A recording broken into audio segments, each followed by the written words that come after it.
Estamos siguiendo la lectura del capítulo 10 del libro Las dos repúblicas o Roma o los Estados Unidos, que lleva por título La religión de Constantino, segunda parte. En el año 315 después de Cristo, hubo una guerra entre Constantino y Licinius. Después de dos batallas se concluyó una paz que continúa hasta el año 323, cuando, sin ninguna lesión previa, pero con pura ambición y un amor al poder que no tolera rival, y a expensas de la verdad y la humanidad, Constantino entró de nuevo en guerra con Licinio. El 3 de julio se libró la batalla de Adrianópolis, en la que Licinio fue derrotado con una pérdida de 34,000 hombres. Se retiró a Bizancio, donde Constantino lo asedió. Cuando Constantino estaba a punto de tomar la ciudad, Licinio la abandonó y pasó a Asia. Constantino siguió y otra batalla se libró en Crisópolis, donde Licinio fue nuevamente derrotado con una pérdida tan grande de hombres que fue obligado a pedir la paz.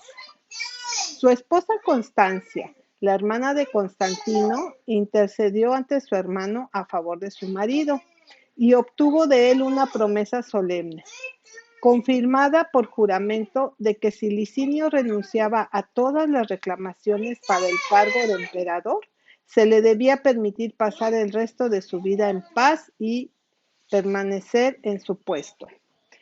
Tesalónica fue designada como el lugar de su morada, o como resultó su encarcelamiento, y no pasó mucho tiempo antes de que fuera condenado a muerte, en el año 324, en violación del solemne juramento de Constantino. El hecho de que Licinio tuviera más de 70 años de edad en ese momento, prestados a la transacción, además a su carácter de perjurio deliberado, el elemento de crueldad, al año siguiente, en el año 325 después de Cristo, Constantino se reunió en Niza el primer concilio general de la Iglesia Católica. Presidió sus deliberaciones y aplicó sus decretos. Como él entró para ocupar su asiento como presidente del consejo, así se describe. Había un brillo en su mirada y una expresión mezclada de fiereza y dulzura en su ojo de león, que bien se convirtió en alguien que, como Augusto antes que él, se había imaginado, y tal vez todavía se imaginaba, ser el favorito del dios Sol Apolo. Para entonces ya había progresado en su profesión de la religión católica, que se consideraba obispo, o más bien un obispo de obispos. Aunque nunca había sido recibido incluso en la orden de los catecúmenos, mucho menos había sido iniciado como miembro pleno de la Iglesia.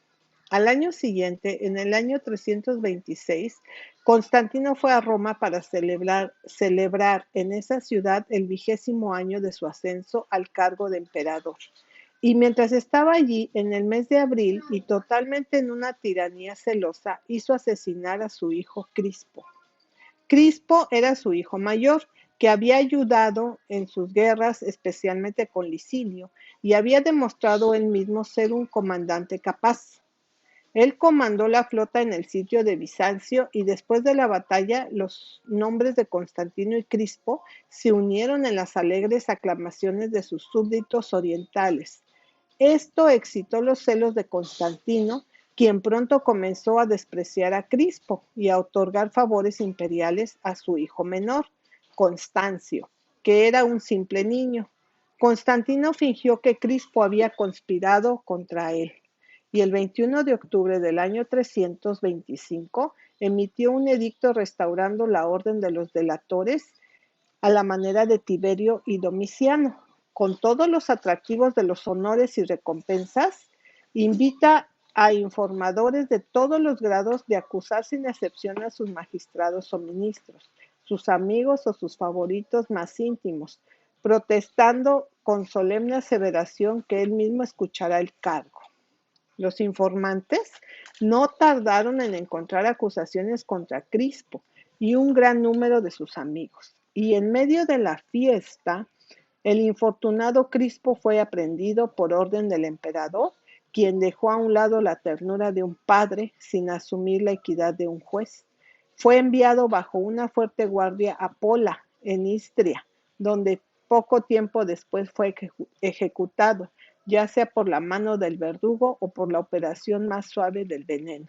El César Licinio, un joven de amables modales, estuvo involucrado en la ruina de Crispo, y los severos celos de Constantino no se inmutaron por las oraciones y lágrimas de su hermana favorita, suplicando por la vida de un hijo, cuyo rango era su único crimen y cuya pérdida ella no pudo sobrevivir por mucho tiempo.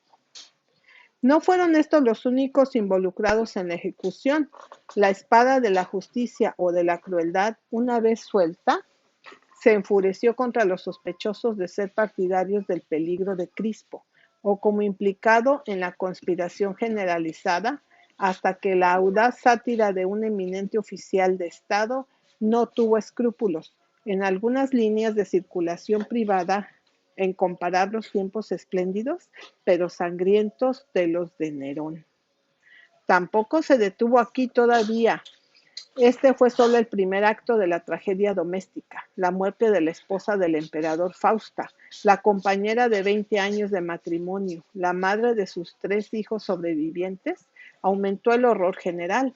Ella fue asfixiada en un baño que se había calentado a un grado insoportable de temperatura.